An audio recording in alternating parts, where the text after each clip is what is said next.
အားလုံးပဲမင်္ဂလာပါအခုပြောပြမှာက used to ဆိုတဲ့အသုံးလေးပေါ့နော်အဲ့တော့ used to ကိုဘယ်လိုနေရာမှာသုံးလဲဆိုတော့အရင်ဆုံးကြည့်အောင်ပါ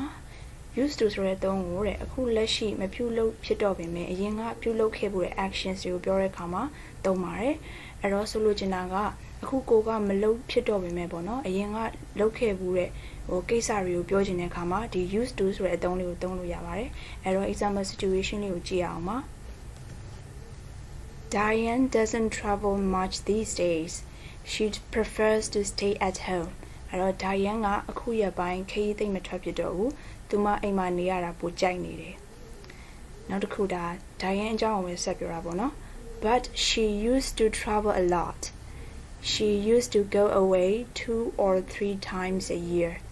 ဒါပေမဲ့သူမအရင်ကခရီးတွေအများကြီးထွက်ဖြစ်ခဲ့တယ်။တစ်နှစ်မှာဆိုရင်2ကြိမ်3ကြိမ်လောက်ခရီးသွားခဲ့တယ်ပေါ့နော်။အဲ့တော့ဒီမှာ used to travel used to go away လို့သုံးထားပါတယ်အဲ့တော့သူမအရင်တော့သွားခဲ့တဲ့ဖြစ်ခဲ့တဲ့ကိစ္စတွေကိုပြောတော့ used to တွေနဲ့သုံးထားပါတယ်အဲ့တော့အခုခရီးမသွားပြတော့ဘူးဆိုတော့ ရိုး present simple နဲ့ပဲသုံးထားပါတယ်အဲ့တော့နောက်တစ်ခုကိုကြည့်မယ်ဆိုရင်She used to travel a lot အဲ့ဒါဒီစာကြောင်းလေးကိုပြန်ရှင်းပြထားတာဖြစ်တယ်အဲ့တော့ she used to travel a lot ဆိုတာကတဲ့ she traveled a lot regularly in the past but she doesn't do this anymore အတိတ်ကသူမအတိတ်မှာတော့ပေါ့နော်ခရီးတွေအများကြီးပုံမှန်ထွက်ခဲ့တယ်ဒါပေမဲ့အခုတော့ခရီးမထွက်ဖြစ်တော့ဘူးအဲ့တော့ဒီမှာ she doesn't do this ဒီ this က traveling ကိုပြောတာပေါ့နော်အဲ့တော့ခရီးထွက်ခြင်းကိုပြောတယ်ခရီးသိမ့်မထွက်ဖြစ်တော့ဘူးဆိုတဲ့အတိတ်ပဲရပါတယ်နောက်တစ်ခု something used to happen ပေါ့နော်အဲ့ရဲ့အဓိပ္ပာယ်ကတော့ it happened regularly in the past but no longer happens အရင်က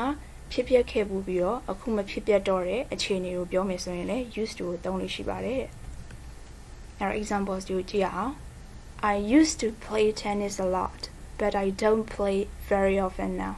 အရင်ကကျွန်တော် tennis အရင်ကစားဖြစ်ခဲ့တယ်ဒါပေမဲ့အခုသိပ်မကစားဖြစ်တော့ used to play Now, David used to spend a lot of money on clothes. These days, he can't afford it. David ကအရင်ကဆိုရင်အဝတ်အစားတွေဝယ်ပြီးတော့ပတ်စံအများကြီးဖြုံးခဲ့တယ်။အခုရက်ပိုင်းမှာတော့သူမတက်နိုင်တော့ဘူး။ဆိုလိုချင်တာကသူပတ်စံမတက်နိုင်တဲ့အတွက်အဝတ်အစားတွေဝယ်ပြီးတော့မဖြုံးပြစ်တော့ဘူးပေါ့နော်။ Do you go to the cinema much? Not now, but I used to. အဲ့တော့မင်းရုပ်ရှင်သွားဖြစ်လားလို့မေးတော့အခုမသွားဖြစ်တော့ဘူးပေါ့ဒါပေမဲ့အရင်တော့ကတော့သွားဖြစ်ခဲ့တယ်အဲ့တော့ဒီနေရာမှာ I used to ပေါ့နော်ဒီ I used to ကသူ့ရဲ့အဓိပ္ပာယ်က I used to go နဲ့တူတူပါပဲဒီ go ကို omit လုပ်ပြီးရေးထားပေါ့နော်မြုပ်ပြီးတော့ရေးထားဖြစ်တယ်အဲ့တော့ standard English ပေါ့နော်ပို့ပြီးတော့အဆင့်မြင့်တဲ့ English မှာဆိုလို့ရှိရင်ဒီလိုမျိုး omission တွေပါလာတဲ့တဲ့ပေါ့နော်နောက်တစ်ခု we also used to for things that were true but are not true anymore အရင်ကမှန်ခဲ့တယ်အခုမမှန်တော့တဲ့အခြေအနေတွေမှာဆိုရင်လည်း used to ကိုသုံးလို့ရပါတယ်အဲ့တော့ example တွေက this building is now a furniture shop it used to be a cinema အဲ့တော့ဒီအဆောက်အုံကအခုပရိဘောဂဆိုင်ဖြစ်သွားပြီအရင်ကတော့ရုပ်ရှင်ရုံတရုံဖြစ်ခဲ့တယ်used to be I used to think Mark was unfriendly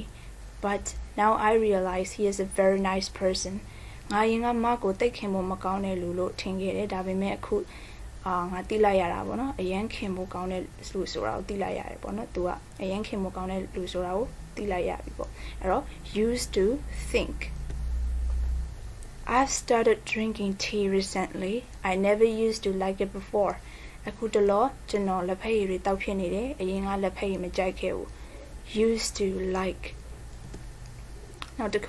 Nicole used to have very long hair when she was a child. And Nicole ကသူမငယ်ငယ်တုန်းကသပင်အရှည်ကြီးထားခဲ့ဘူးတယ်။အဲ့တော့ဆိုလိုချင်တာကအခုသူသပင်မရှိတော့ဘူးပေါ့နော်။သပင်တိုးသွားပြီဆိုတဲ့အဓိပ္ပာယ်ရပါတယ်။နောက်တစ်ခု I used to do something is past. There is no present form. အဲ့တော့ used to ဆိုတဲ့အသုံးမယ်ဆိုလို့ရှိရင်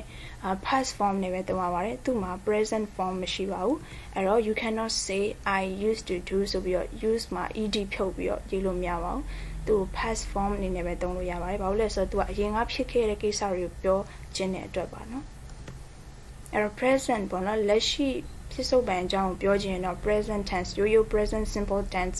I do လို့ပဲသုံးလို့ရပါတယ်အဲ့တော့ဒီမှာ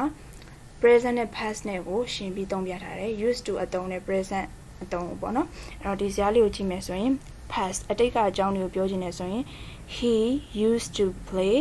we used to live there used to be used to နဲ့သုံးပါတယ်အဲ့တော့အခုပြစ္ဆုတ်ပံအကြောင်းပြောချင်တယ်ဆိုရင်တော့ရိုးရိုး simple present tense တွေနဲ့ပဲသုံးရပါတယ် he plays we live there is ပေါ့နော်အဲ့ example လေးကြည့်အောင်ပါ we used to live in a small village but now we live in London အဲ့တော့ကျွန်တော်တို့အရင်ကရွာငယ်လေးတွင်မှာနေခဲ့တယ်ခုတော့ London မှာနေပါတယ် there used to be 4 cinemas in the town now there is only one အရင်ကမြို့ထဲမှာဆိုရင်ရုပ်ရှင်ရုံလေးရုံရှိတယ်ခုတော့တရုံပဲရှိရတယ်နောက်တစ်ခု used to ကို question နဲ့ negative forms တွေမှာသုံးမယ်ဆိုရင်ဘယ်လိုသုံးမလဲပေါ့နော်အမေးနဲ့အငင်းပုံစံတွေမှာသုံးရင်ဘယ်လိုသုံးမလဲဆိုတော့ကြည့်ရအောင်ပါthe normal question form is did you used to အဲ့တော့ပုံမှန်မေးခွန်းပုံစံကတော့ did you used to ဆိုပြီးတော့သုံးရပါတယ်အဲ့တော့ example လေးကိုကြည့်ရအောင်Did you used to eat a lot of sweets when you were a child? အဲ့တော့မင်းငယ်ငယ်ကတရားလုံးတွေအများကြီးစားခဲ့ဘူးလားပေါ့နော်အဲ့တော့ဒီမှာ did you used to eat နဲ့သုံးထားပါတယ် The negative form is didn't used to use not to is also possible အဲ့တော့အငင်းပုံစံကတော့ did not ပေါ့နော် didn't used to ဖြစ်ပြီးတော့ use not to လို့လည်းသုံးလို့ရပါတယ်ပေါ့နော်အဲ့တော့ဒီ used to ရဲ့အလယ်မှာ not negative not လေးထည့်ပြီးတော့သုံးလို့ရတယ်လို့ helping verb အကူယူပြီးတော့ပေါ့နော်အခု helping verb ယူပြီးတော့ did not ဆိုပြီးသုံးလို့ရပါတယ် did not used to ဆိုပြီးတော့ပေါ့နော်နှစ်မျိုးသုံးလို့ရတယ် example လေးကိုကြည့်အောင် I didn't used to like him or I used not to like him အဲ့တော့ကျွန်တော်အရင်ကသူ့ကိုသဘောမကျခဲ့ဘူးလို့အဓိပ္ပာယ်ရပါတယ်အဲ့တော့ခုဆိုရင် I used to နဲ့ I was doing ကိုရှင်ပြီးတော့လေ့လာကြည့်အောင်ပါအဲ့တော့ example က I used to watch TV a lot ကျွန်တော်အရင်က TV အရင်ကြည့်ခဲ့တာပေါ့နော်အဲ့တော့အဲ့ရဲ့အဓိပ္ပာယ်ကတော့ I watched TV regularly in the past but no longer do this အရင်က TV အရင်ကြည့်ခဲ့ပေမဲ့အခုမကြည့်တော့ဘူးဆိုတဲ့အဓိပ္ပာယ်ပေါ့နော်used to နဲ့သုံးထားတယ်နောက်တစ်ခုI was watching TV when Mike called. Mike called တော့ကျွန်တော် TV ကြည့်နေခဲ့တာအဓိပ္ပာယ်က I was in the middle of watching TV အဲ့တော့ TV ကြည့်နေတော့တန်လန်းကြီးပေါ့နော်was watching ကလုံနေတဲ့တန်လန်းအခြေအနေကိုပြောတာပေါ့နော်အဲ့တော့ used to နဲ့ was watching ကအဓိပ္ပာယ်လဲကွဲသလိုဒီ form structure လဲကွဲပါတယ်ပေါ့နော်နောက်တစ်ခု do not confuse I used to do and I am used to doing အဲ့တော့ဒီနှစ်ခုကိုမရောပါနဲ့တဲ့အဲ့တော့လေ့လာကြည့်အောင်ပါဘာတွေကွဲပြားလဲဆိုတော့ the structures and meanings are different အဲ့တော့ structure ပုံစံပေါ့နော်ဒီမှာ used to do am used to doing ပုံစံလဲကွဲသလိုသူတို့ရဲ့အဓိပ္ပာယ်တွေကလည်းမတူညီကြပါဘူးအဲ့တော့ be or get used to doing ပေါ့နော်အဓိပ္ပာယ်ကနေသားကြတယ်အကျင့်ဖြစ်နေရပေါ့နော်အဲ့ဒီအဓိပ္ပာယ်ရတယ်အဲ့တော့ဒီ B နေရာမှာတော့ am is อ่ะပေါ့နော်ဒီလို am is อ่ะဖြစ်နိုင်တယ်လို့ B မသုံးမဲနဲ့ get နဲ့လည်းသုံးလို့ရပါတယ်ပြီးရင် used to လာမယ်ဒီမှာတော့ verb ing လိုက်ပါတယ်အဲ့တော့အဓိပ္ပာယ်ကနေသားကြသည်အကျင့်ဖြစ်သည်ပေါ့နော် example လေးကိုကြည့်အောင် I used to live alone အဲ့တော့ကျွန်တော်ရင်တယောက်တည်းနေတယ်အဓိပ္ပာယ်က I lived alone in the past but I no longer live alone အဲ့တော့အရင်ကတယောက်တည်းနေခဲ့ပေမဲ့ခုတော့မဟုတ်တော့ဘူးပေါ့နော်အဲ့ဒါတော့ရိုးရိုး used to နဲ့သုံးထားတာဖြစ်တယ် I am used to living alone အဲ့ဒီမှာကအဓိပ္ပာယ်ကွဲသွားပြီကျွန်တော်တယောက်တည်းနေရတာနေသားကြနေပါပြီဆိုတဲ့အဓိပ္ပာယ်ရတယ်အဲ့တော့ I live alone and I don't find it strange or difficult because I've been living alone for some time အဲ့တော့အချိန်တော်ကြာတယောက်တည်းနေခဲ့ရတဲ့အတွက်ဒီကျွန်တော်ကဒီဟာကိုပေါ့မထူးဆန်းတော့ဘူးမခက်ခဲတော့ဘူးနေသားကြနေပြီဆိုတဲ့အဓိပ္ပာယ်ရတယ်အဲ့တော့အဲ့နှစ်ခုကိုမရောပါစေနဲ့ပေါ့နော်ပုံစံလဲကွာသလိုအဓိပ္ပာယ်လဲကွာပါတယ်အဓိပ္ပာယ်လည်းမတူဘူးပေါ့နော်အဲ့တော့ ဒါက used to နဲ့ပတ်သက်ပြီးတော့ lesson ပဲဖြစ်ပါတယ်နားလည်လိမ့်မယ်လို့မျှော်လင့်ပါတယ်